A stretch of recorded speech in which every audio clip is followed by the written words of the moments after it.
Hello and welcome to Face to Face on Victoria Indie TV. I'm your host, Paul Stein, and today we're talking with Brett Price, a local practitioner for the Falun Gong. Welcome to the show. Thank you. Thanks so much for having me. So, I'm relatively new to this, other than what you've given me with the links to research and do my own research. I'm an avid online researcher, so I have read many blogs and watched many videos.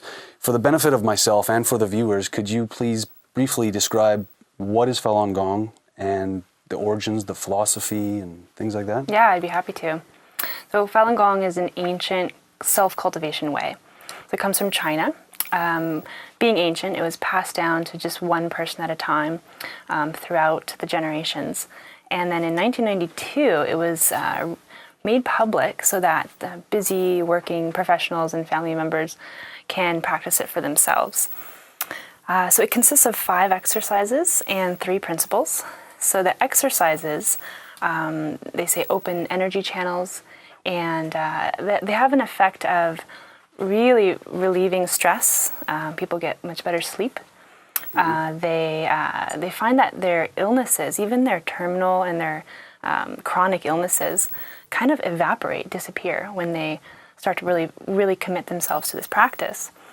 I'll talk a little bit about that.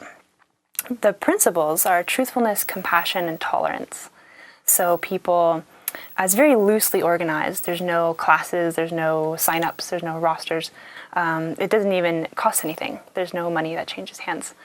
So people who want to just practice being a truthful, kind, and patient person in their everyday life. And with the 5 exercises and the 3 principles, they find that no matter how much they practice it, they're always finding better and better health. They're always finding better and better spiritual kind of calm. The purpose of it is to just reunite with your original true self. So everyone is just kind of realizing their own true self.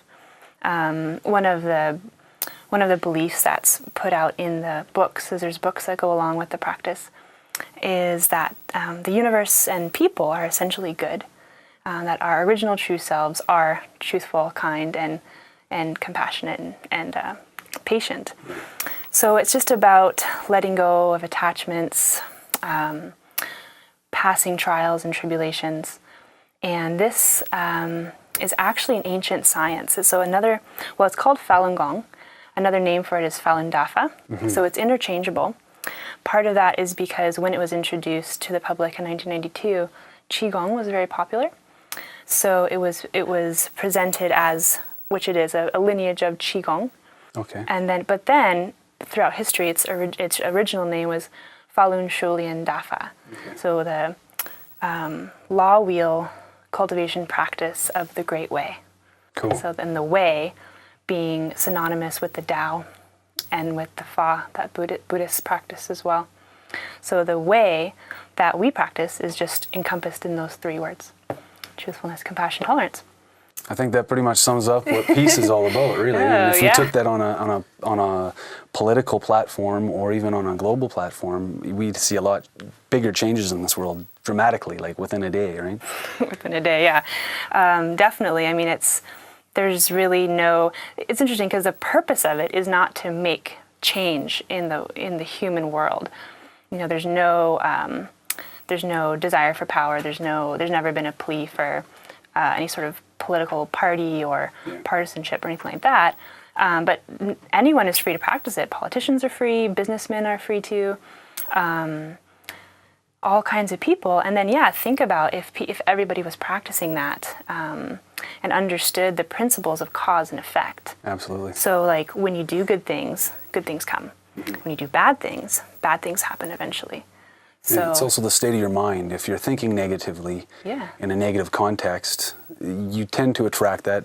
That's not solely that's what happens, but that's what you tend to. You wake up in the morning, you stub your toe, you're late for work, the toast burns, your coffee's cold, traffic's bad. It's just it's just a downward spiral. Whereas if you are on a positive mind frame, you're relaxed, you're breathing well. Then you can have time to think, and you can think about positive things, which in fact do get created when you think about it. So so it's like an upward spiral. Yeah. You know, it's quite amazing. It's really powerful, very simple, not always easy though, right? So I mean, if someone's really being tested, you know, and I really want to get angry, you know, that's where the practice really kicks in, you know. And so a lot of people will, let's say, do the exercises in the morning and then go on with their day, and then throughout the day they face tests, you know, just ordinary tests. So I do yoga. Is it anything like yoga? Is there any similarities with yoga? Because yoga is pretty big in the East, and it's come over here to the West, and it's still huge. And a lot of people are kind of finding their spirituality within yoga. That's interesting. So is that anything like? I used to do a lot of yoga as well. I actually studied the yamas and niyamas and the 8 limbs of yoga. You know, there's it also is a very ancient cultivation way as well. I think that, you know, I don't know, you know, I mean, what my understanding is there are 2 lineages, yes. right? So a lot of well, because the Tao is the Tao and the truth is the truth. Lý Hồng Chí, who's the master of Falun Gong, he's a teacher. Something he points out is that there's many different cultivation ways. In fact, there's thousands of cultivation ways, and each one of them enlightens to the Tao in different ways and at different levels. So there's so many ways out there. Yeah. That's cool. Well, you mentioned that the belief is that people are naturally good. So how did we go bad? Where did we go bad? Is that from birth? Is that from, like, how is it that we're not being natural, in other words? That's a great question. It's because I believe that too. I believe that people in nature are good. They're generous, they're kind. I go driving I drive all day, and I come to a busy intersection and I see order. Not necessarily because there's a police officer telling what people to do, or because there's lights, but because, you know, I'm driving down the road and a little kitty crosses the road and cars almost crash into each other because of this little tiny kitty, right? Yeah. So I agree with you that people are naturally, genuinely good, but for some odd reason, probably because of our upbringing and what the environment around us, we've become more, I guess, egocentric or consumerists, very looking towards what I can get rather than what I can give, kind of thing? Yeah. That's a really good question. The first thing it makes me think of is that Buddha, back in like 2,500 years ago, said that there will be a Dharma ending period. So a period of time when people have lost the Dharma or the Tao or the basic innate morality that keeps things together, that there'll be a time when that is the ending of it. It's funny because the yogis say that too in Ayurveda. Yeah. They measure things in, I think, 600,000 years, something like that, and apparently we're at the end of this cycle. The ancient Greeks did too. They talked about the Golden Age, the Silver Age, and the Iron Age. So as things go on, and we can see this in a piece of fruit, they degenerate. Absolutely. Right. So everything has a cycle. Yeah, there's a cycle to things. You see this in civilizations. Yeah. You know, they rise and they fall. Lifetimes, things like that. So all these cultivation ways, I mean, in a way, I think it's part of my practice is to be compassionate and forgive, even to myself when I do act selfishly. That's a big part. It's difficult, you know, and even to just recognize it in myself.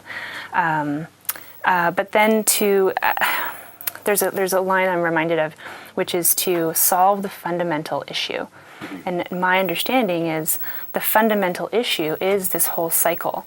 That's what the Buddhists talk about. That's what all these ways talk about, of birth and death, the cycle of birth and death. So are we here just to get in front of the other guy on the freeway? Are we here just to make money, to get that thing that we, you know, and it's short-sighted, and it's not all bad. I don't think it's evil, but it's short-sighted.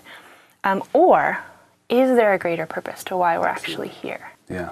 You know, so I think that's why Falun Gong became so popular in China when it was introduced, because that's actually a very, very spiritual civilization, very connected into its 5,000 years of civilization. We are too, but we're a younger civilization. They're very, very connected. So when they heard about these things, it really sparked some truth deep inside of them, like going back into years ago, self-cultivation and this Qigong was actually a science that pervaded society in China. So people, students would breathe and meditate before they would, study. Calligraphers, same thing, everybody would center themselves. And the doctors actually had the vision of third eye open because they had cultivated themselves to such a high level that they could use those abilities for the benefit, right? So in 1982, it became very, very popular. 100 million people practicing it in China, and then quickly spread around the world. Now it's practiced in over 80 countries, translated into at least 24 languages. So all of that. So it seems to be working. In other words, it seems to be spreading, and for large number of people. Or at least there seems to be a demand. In other words, so that what you're saying about the greater purpose could actually be self-fulfilling because this is evidence of it. I remember of an old saying. I don't know if it's a Buddhist saying or not, but it says, big ego, big problems, small ego, small problems, no ego, no problems. So you kind of remove yourself, then you find that there's no problems, right? Yeah. So I guess that may be the same kind of context in which you get into your meditative practices from. How does this help the individual, though? Like, how does this help the individual with their life? Like, does it help them heal their body? Does it help them with their stress loads? Does it help them with their spirituality? What exactly does it do for the individual? Yes. Okay. To all those things for certain. People have had amazing experiences. I've met a man in his 70s who lost hearing in one ear. When he started practicing Falun Gong, it came back. You can hear in both ears now. I know another fellow I was just talking to who had scoliosis his whole life and insomnia, and it caused a lot of pain. He was a smoker. A lot of smokers have great experiences with Falun Dafa. Within a short period of time, he just lost the desire to smoke. It wasn't like he really pursued that. His body just said, he just couldn't. Like, he would throw up and he just couldn't smoke anymore. And so obviously that has great benefits. And then there's always a purging when you got to relieve something, right? Yeah, exactly. His scoliosis was taken care of. He would stand up for the meditation and hear all these cracks happening in his back. And so the scoliosis is gone. Same with insomnia. There's even more profound stories where people have terminal illnesses. And that's the thing, is it's not meant for healing. That's not the purpose of it. But if people really commit to this path and really, if their motive is to unite with their original true self, come what may, then what they find is the doctors take another x-ray and they can't believe it. The first x-ray must have been wrong because it doesn't fit within their paradigm of medicine. Yeah. Well, here in the West we have allopathy or allopathic medicine, which is not necessarily good or bad. Everything has its place. But in the East, it's very spiritual, naturopathic, or there's traditional Chinese medicine. Yeah, that's what I mean. It's different. It's a different type of thinking and not attacking, but solving a problem that's within you. It's not so much, let's get rid of that gallbladder or let's get rid of that left breast. Yeah. It's where's it coming from, and it's it sounds like it's kind of has the same. like a whole person. Well, it is. It's a system, and like an engine, your engine couldn't run without an alternator. So how could you run without a kidney, right? Like. Yeah. So definitely. I mean, I think that's part of the science that's going on, which is that people can't truly be healthy unless they're really healthy psychologically, emotionally, spiritually. Absolutely. So I think we have been very materially focused, and maybe more and more as time goes on. So we sense there's something wrong. Not by wrong, I mean, our spiritual sides have been We're imbalanced. kind of... Something's imbalanced in the world. Yeah. The energy, whatever that may be, is imbalanced. And I think a lot of people are seeing that around the world. So in China, this is a big thing. So does that mean that there's big imbalance in China? Great question. Where do I start with that? There's a very big imbalance in China. There is, to start with, Falun Gong is illegal in China. It comes from China. It's an expression and a vehicle for the 5,000 years of Chinese culture. But the communist regime is vehemently against it.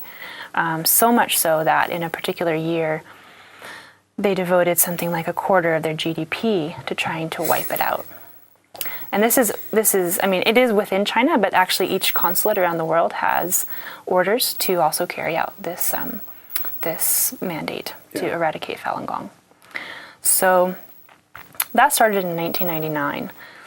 From 1992 to 1999, there were so many people practicing, right? 100 million people. There's great photos of people in their communist military garb, soldiers, Chinese soldiers, and they're practicing Falun Gong. So yeah, everybody was finding great health benefits. They could actually measure how much they saved in healthcare because people were practicing Falun Gong. So many people. News reports were coming out that great altruistic deeds were being done, you know, and they often found that it was Falun Gong practitioners who did it. So very selfless deeds that, let's say, benefited a whole village or a particular family. You know, this person saved someone even though they didn't even know them. Then what happened in 1999 was Jiang Zemin, who was the communist head person. The dictator, I guess? Yeah, pretty much, you know, the appointed.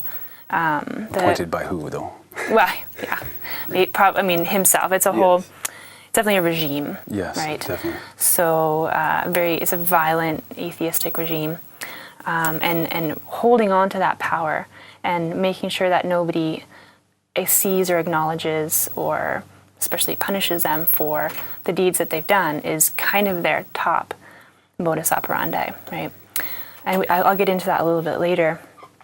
But even against the good counsel of his cabinet members, whose wives were practicing Falun Gong and who could see so many people were practicing it and all the benefits, he still ordered the eradication of it.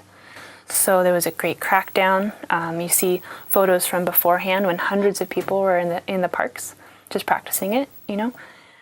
And then I've spoken with some people who have had the experience where they were those in the parks, and then strange things started happening around them, photos being taken, and then all of a sudden one day there was this crackdown, and people were hauled to jail, they were beaten, they were put in brainwashing centers, and the whole purpose was to get them to stop practicing Falun Gong.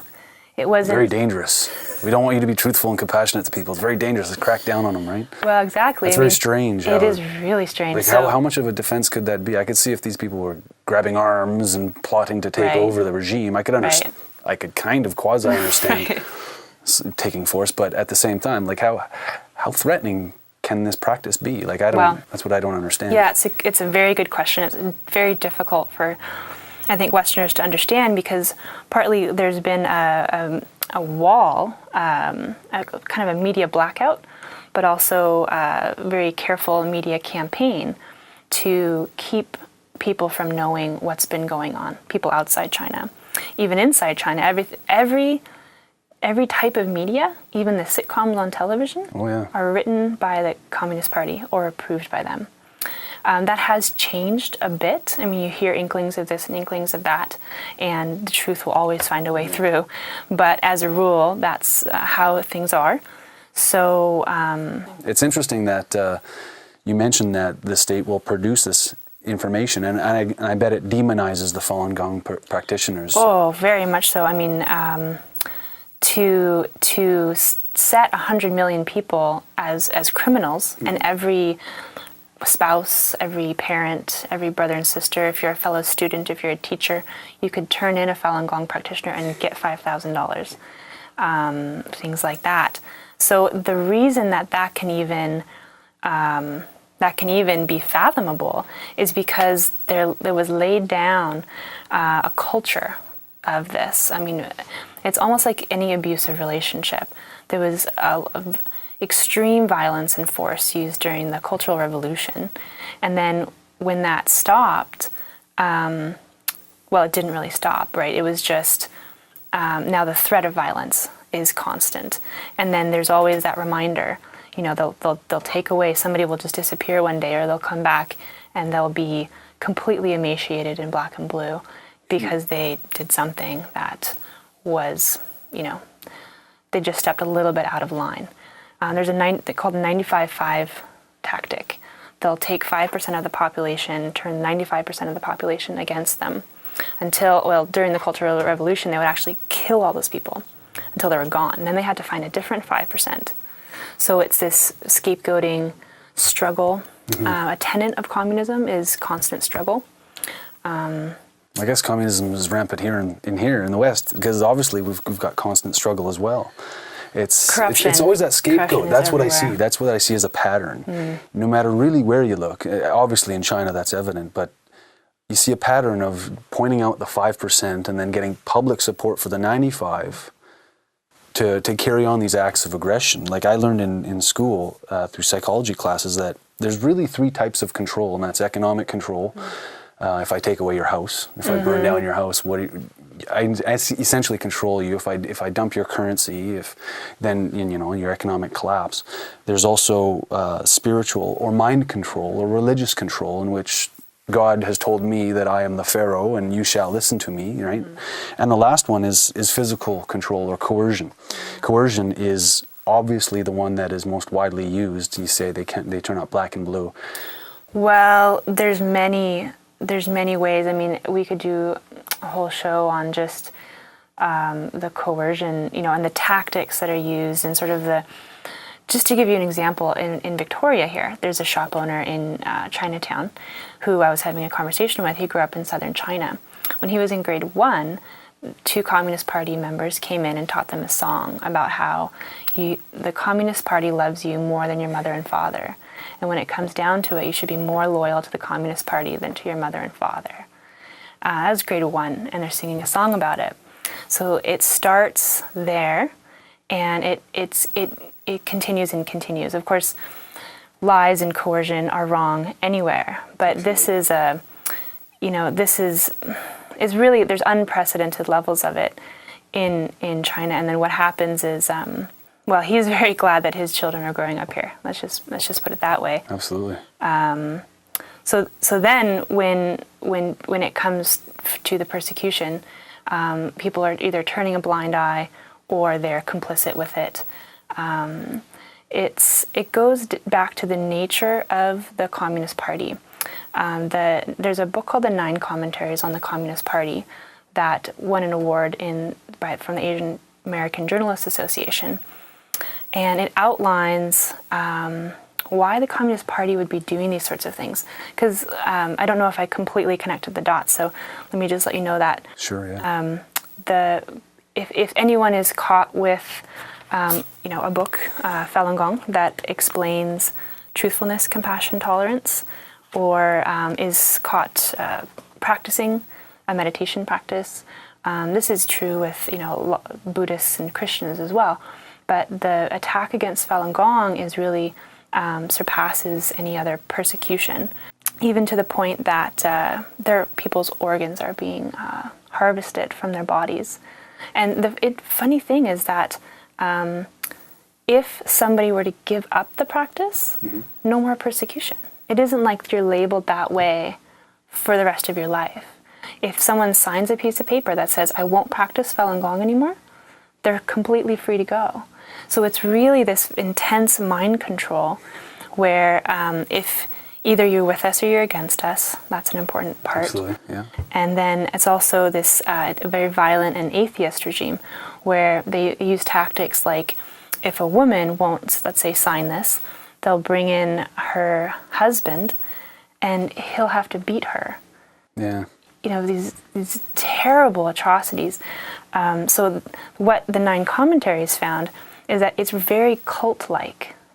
It's quite a misnomer to talk about it in a political arena because it really doesn't fit within. It goes way beyond politics. It's an everyday, pervasive kind of a thing. This whole communist, And it primarily mentality. attacks your mind. It attacks your belief systems. It attacks the way you think. Yeah. Which obviously they don't want you to think about that. And you say, you know, if you renounce your honor to it or your practice, they'll let you go. But in the fact, you're not being truthful by yourself doing that. So that's the thing, is that people who feel that they've learned the meaning of life, you know, and learned something that's so beneficial, the tables get turned sometimes. The silver lining is that oftentimes if you can sit down, let's say you've just been arrested in China, and you're sitting down with those police chiefs, there are stories upon stories of that one practitioner being able to speak to the heart of those police chiefs and say, look, I know that if you do this, this, and this, you'll get a promotion. Because they actually measure and promote and give wages based on the beatings of Falun Gong practitioners, I can based see that. on how many conversions they get and things like that. So they use terrible torture methods like, terrible torture methods like beatings and rapes and force feeding and being tied up in positions for many days. We can talk about how that actually filters to our daily lives through forced labor, you know, labor making the things that we might be able to purchase in stores. The medical community faces the issue of illegal organ harvesting, where now there's doctors who are concerned about training Chinese surgeons because of what they may go back and do. And so people have this conscience, this choice on their conscience.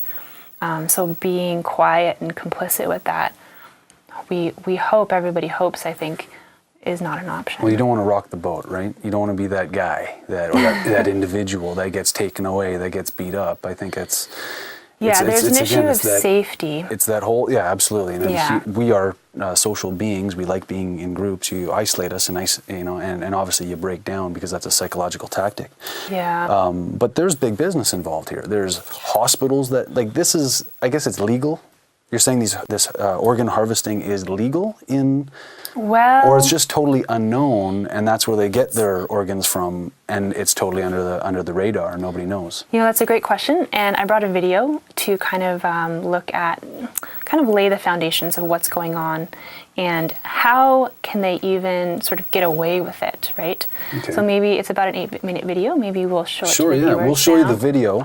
The title is Killed for Organs, China's Secret State Transplant Business. So we'll show you this video now, and then we'll return. We'll talk a little bit more about that.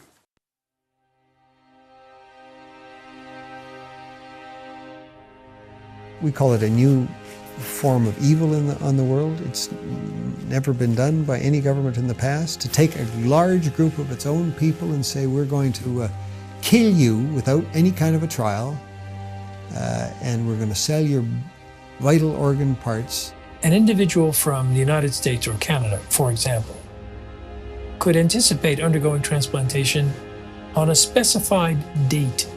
It's a crime against humanity. It's abhorrent, and it needs to stop.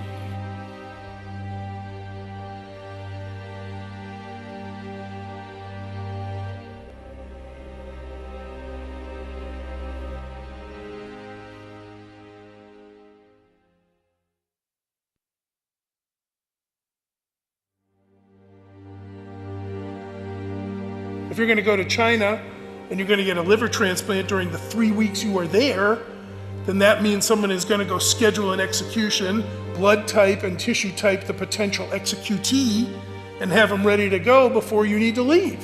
Starting at the end of 1999, the number of transplants taking place just exploded.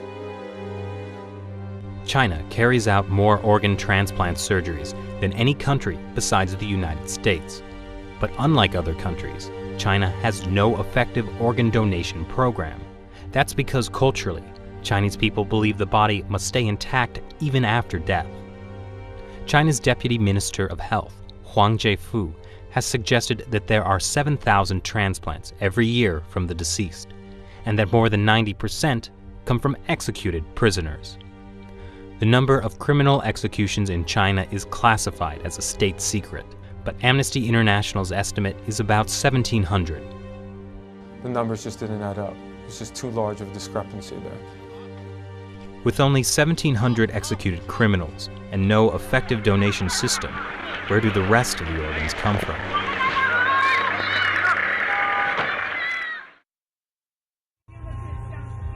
Zhao Shuhuan was put in a Chinese labor camp because she practices Falun Gong. 我每到一个劳教所，他都会让我们检查身体，给我们抽血验血。每个劳教所都是。 We estimate that in the period between 2000 and 2005, there are 41,500 transplants which have no other explained source. I'm absolutely convinced that over a long period from 1999 onwards, organ harvesting from prisoners has been taking place, especially with Falun Gong. 他领了到他那个马三家教养院有医院呢。 那个医院就是做我真理解好像就是验尿啊抽干咳。 Doctors would come into the camps, they would look in their eyes, they would examine their organs with ultrasound and the like, and they were the only people in these camps who were medically examined thoroughly. In 2006, two Canadians, international human rights lawyer David Matas and former Secretary of State for Asia Pacific David Kilgore, started to investigate allegations of forced organ harvesting in China. They found at least 52 points of circumstantial evidence, including websites of Chinese hospitals offering matching organs in less than a week. It's just not possible unless you have an unlimited source of organs. And these are people who are alive. We're talking about live donors. The actual transplant surgery itself was the form of execution.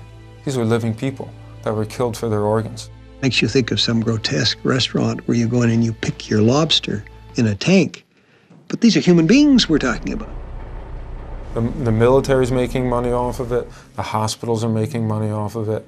The middlemen are making money off of it. And we talk about money. We're talking about a multi-million-dollar operation.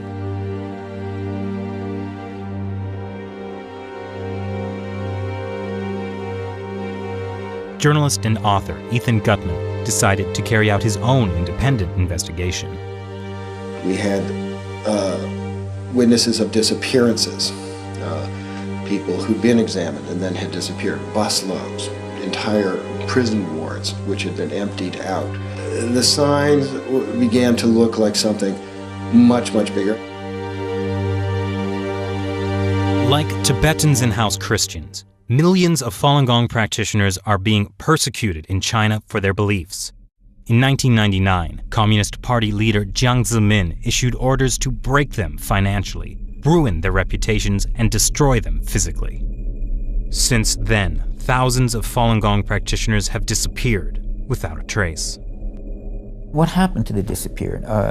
They, as far as we know, they're still there in these camps. Many of them had killed through organ harvesting, but the rest are still there, and they're the organ data bank for China. Around 1999, there were around 150 transplant centers. 6-7 years later, they had 600 transplantation centers. This is an increase by 300% within such a short period of time without an organ donation program. Military hospitals get watched in China, okay? There is nothing they can do without the party central taking note of what they're doing. Was this run by triads? No. This is run by the state. This was murder, and it came from the state. This is a crime against humanity. We should do our best to identify those specific individuals who are engaged in this and put them on the list of people who deserve to be brought to justice. In 2006, when this came out and we realized that they were killing prisoners of conscience for their organs, it was doctors that took the front line in trying to stop this. Every day there are a dozen of people that are executed or killed for organs in China. So we have to bring out the message, we have to inform medical doctors to stop this practice. But it's not only the medical community that's getting informed. The U.S. State Department mentioned allegations of forced organ harvesting in its annual Human Rights Report on China in 2011 for the first time. On October 3rd, 106 U.S. congressional representatives signed this bipartisan Dear Colleague letter to the State Department, demanding they reveal information on organ harvesting that they may have obtained from their sources in China. This barbaric human rights abuse must be stopped, but to stop it, we first have to further expose it. And with even more petitions circulating online, the issue is starting to get worldwide attention, but more needs to be done.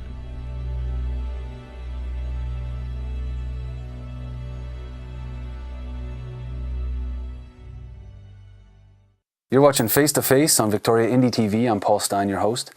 We've got Brett Price here from, she's a local practitioner of Falun Gong, and we just finished watching a movie, very powerful video that exposes a lot of things that our media is not really telling us, and most people don't know about this organ harvesting, which is, in my opinion, unlawful, unethical, immoral. It's a sign of the times. Yeah. What do you have to think about it? Yeah, definitely.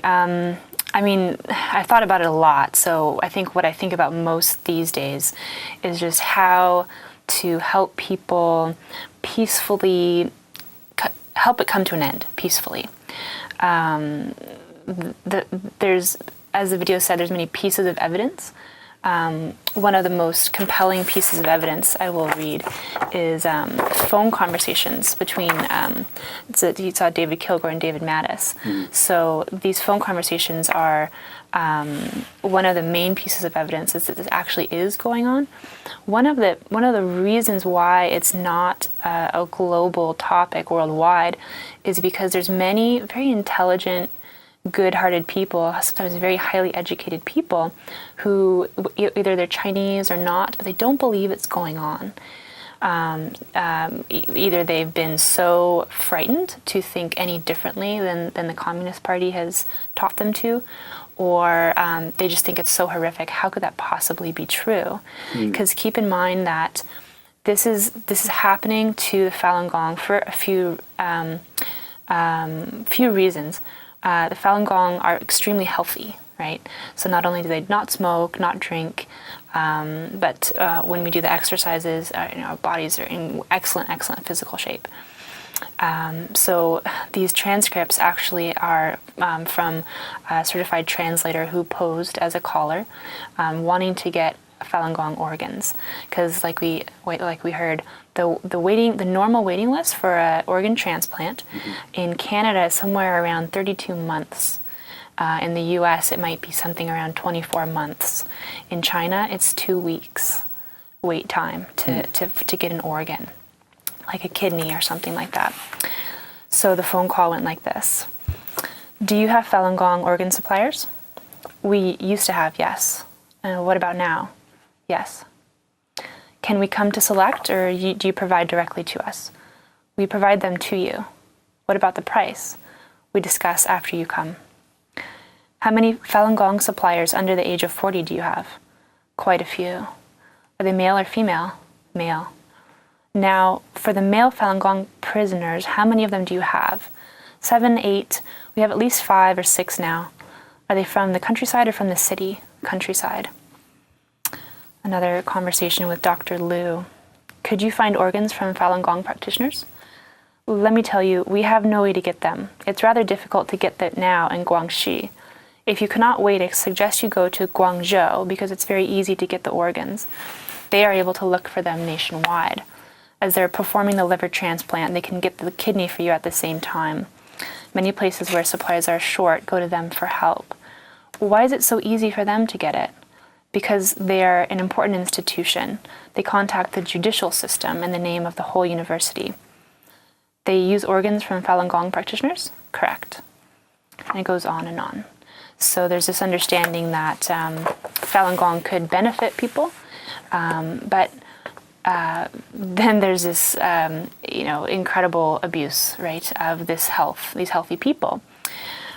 So what we urge people to do, definitely, people who need organs are sometimes desperate to get them. It's very important to understand and look at the sources of where organs are coming from, especially for doctors or medical professionals, to not only not engage, but to speak out and make sure that this ceases. Because the first role of medicine is to not harm, right? Do no harm, yeah. Do no harm. So I recently heard a story of a doctor who read this book. It was here in Vancouver. State Organs, Yeah. Transplant Abuse in China? Yeah, it's a recently released book. It was mentioned in the video. Mm-hmm. And he made a decision not to support a certain pharmaceutical company based on their actions and based on this book. So there's...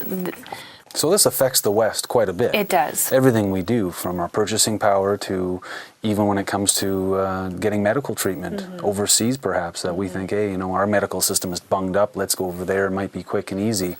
There may be some things we don't know about. Medical right? tourism, so yeah. This really affects us here in the West. Yeah, well, going back to the persecution overall, before people's blood are drawn and they're executed on the operating table. And another thing to note is that they're not anesthetized. So their corneas are taken, their organs are taken, and that's the final form of torture. On the death certificate, if there is one, it's suicide, because they had the option to bow to the Communist Party way of thinking, which is atheist and just stepping in line. Because they didn't, that was their own suicide, which of course is a gross violation of every human's rights to have a right of belief and live their lives according to truthfulness, compassion, and tolerance. So the way that it affects us here in the West, and things that you might come across every day, chopsticks, Christmas decorations, slippers, things that are made in China, even things like there's medicines that come from China. There's baby formulas, there's bracelets. So there's been so many examples of harmful, not just not great ingredients, but lethal ingredients going into these products. So there's deaths, whether it's people or pets and pet food, babies and baby formula. Yeah. Terrible. So there's lots of products that are recalled. Yeah, recalled all the time, from China. Because they find out that it's got mercury in it, or it's got lead in it, or it's. So it's this whole moral degradation that's gone on since 1949. It's been the campaign of this cultish Communist Party to have everybody step in line. And granted, there is a level of security that people need to take. No Falun Gong practitioner is calling for, any kind of uprising or any kind of retaliation.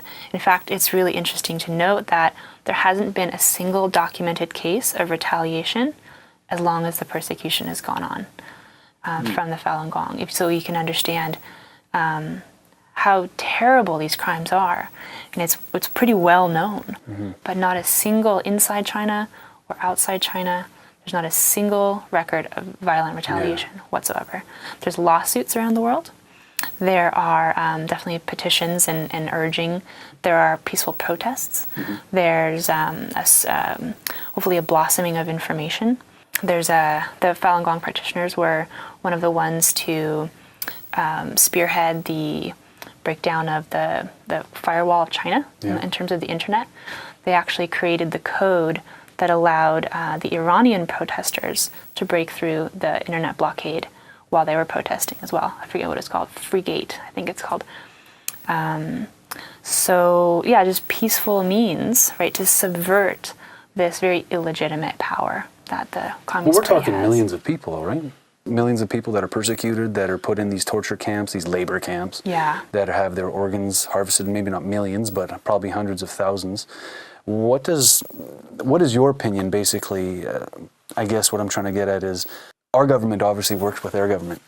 We have trade agreements with these countries, and again, I've never seen this on CBC News. I've never heard about this on the radio. So could it be possible that our government or our governments here are somewhat accomplice to what's going on over there because they just want to keep business flowing as usual, get the trades of goods and people come and going. That is the ultimate end goal of this, I guess, this world order of commercial.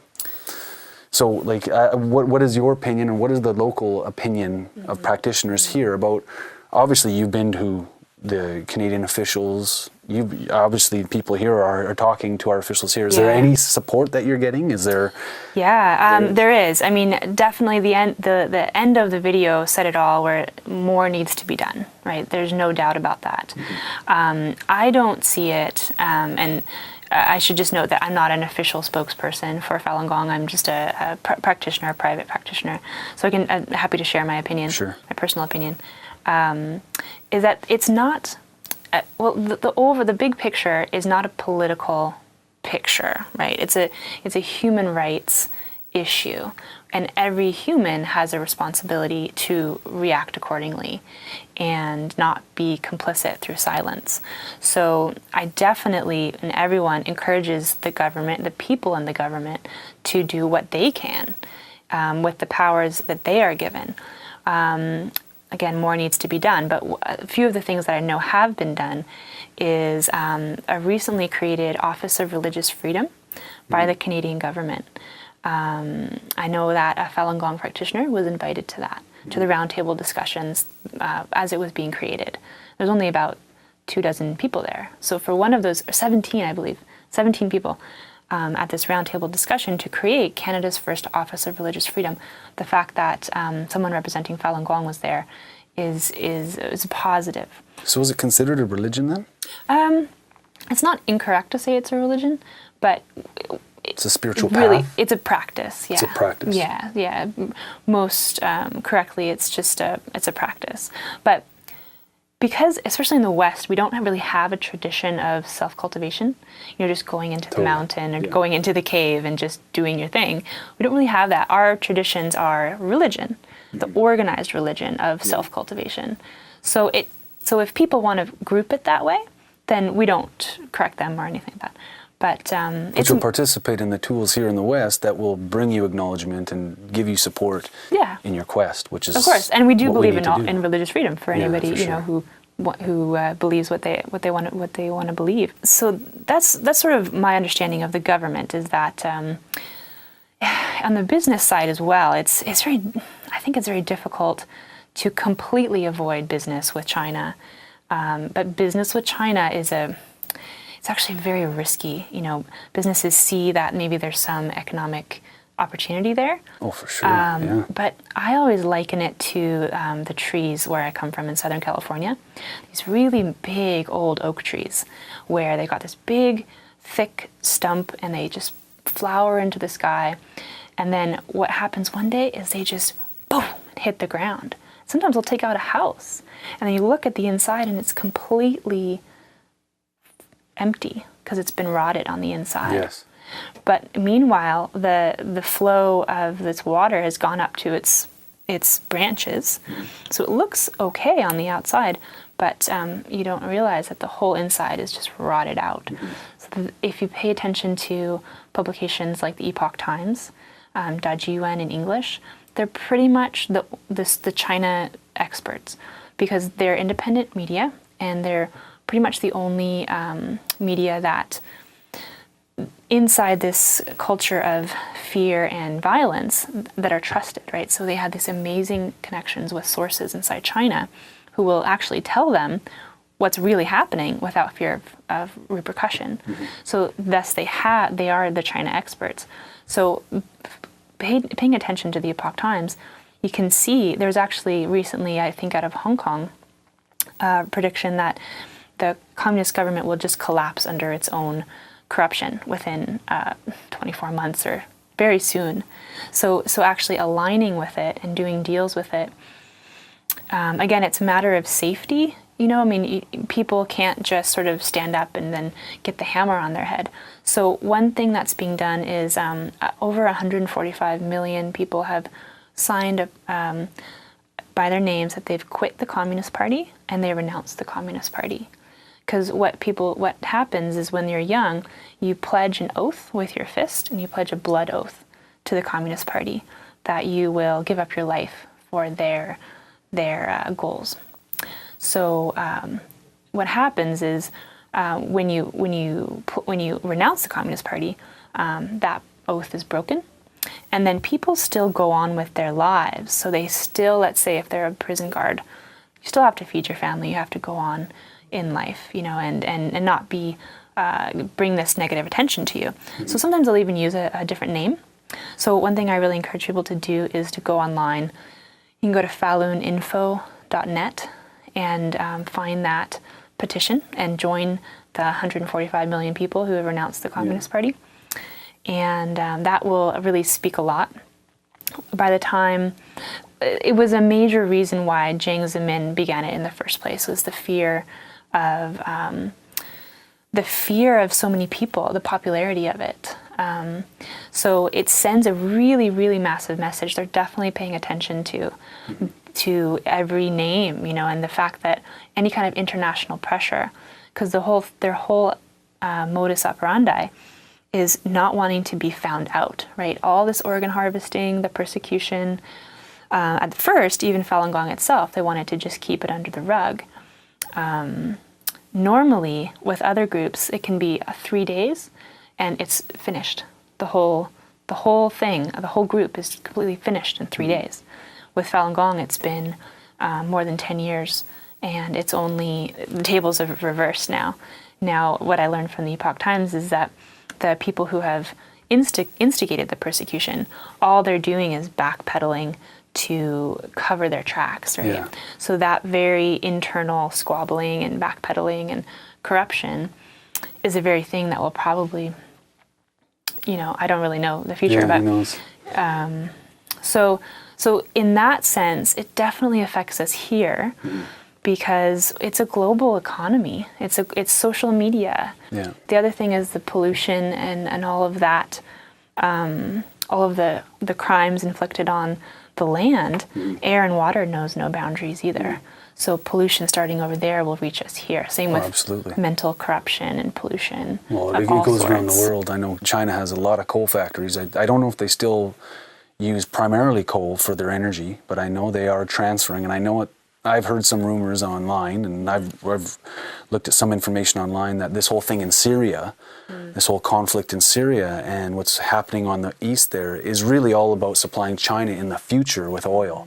And that's why they're having a hard time going through Syria. That's why it's a little bit different than what the propaganda machine has told us, that that Assad is gassing his own people, which is why we go into war. But in reality, it's all about that energy and fuel. And like you say, we are all polluting the earth. That's a fact. We know this. It's evidence all around the world, and it's getting worse. But what I find hard to understand is that this is a de facto communist country.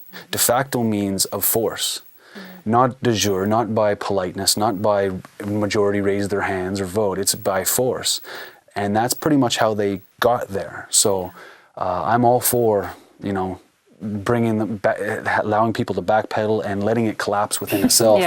But I don't hold my breath and thinking that it's just going to collapse completely, because the powers that be are, I think, in my opinion, above the president. They're above those people. There's people that we don't know about that exist that tell him to carry on these plans. So I just find that I'm not promoting any violent revolution at all in any way, shape, or form. I think peaceful activism is absolutely the way to go, and love is effective. It does affect other people, and when you shine a light in a dark room, it lights up. So I think there is a power to be said about that, and I encourage people here in Victoria and around in local communities to also become more aware. What are other few websites or contact information that you can give out to the viewers that will help them raise awareness or contribute their time or energy or whatever it is? Yeah, well, definitely faluninfo.net, FALUNINFO.net. is a great source for finding out what's going on currently, current efforts to end this, and just allow anyone who wants to practice truthfulness, compassion, tolerance to do so in their own country, if that's China or wherever. It also carries reports about instances of persecution that are happening right here in our backyard. You know, in Vancouver, in Victoria, in Atlanta, Georgia, somebody was just beaten because he probably had some ties to telling a news story that the Communist Party didn't like. So right here on this continent, right here where we are, the chopsticks you might be using might have been packaged by Falun Gong labor camps in very unsanitary means. So learning about those things, being empowered, writing. So I hear some divestment involved there, like pulling away from your spending habits that you would normally do, right? Well, I think for me it's investigating the origins. I think there's a lot of education to be done because, like you're saying, the media, you know, haven't really taken this up and told this really important story as much as they. Well, we're doing it now. So. Yeah, thank you. Yeah. Because they're doing wonderful media. FalunInfo.net, clearwisdom.net, and then FalunDafa.org. Those are great places to always keep up to date about what's going on and be involved, because we need all the voices to bring peace and justice. We definitely need to do it. Anyways, well, thank you so much for coming on to the show and telling us your information and putting out the word. And I hope that others get inspired by the show and reach out to you. Thank you. What do you think about this? What do you think about our involvement here with Canada, with our agreements around the world, and how we partner up with other countries and support these kind of things? Let us know what you think. And I just want to thank you again, Brett, for being on the show. We've had Brett Price on the show here, and it has been awesome. Hopefully we can have you on the show again, and we can further this with a lot more beneficial news and with some updated information that's going on. Definitely, my pleasure. And you know, there's an open invitation for anyone who wants to learn the exercises of Falun Dafa. It's free all the time. Great. Well, thank you very much. I'm Paul Stein. You've been watching Face to Face on Victoria Indie TV. We'll see you next time. Thanks again.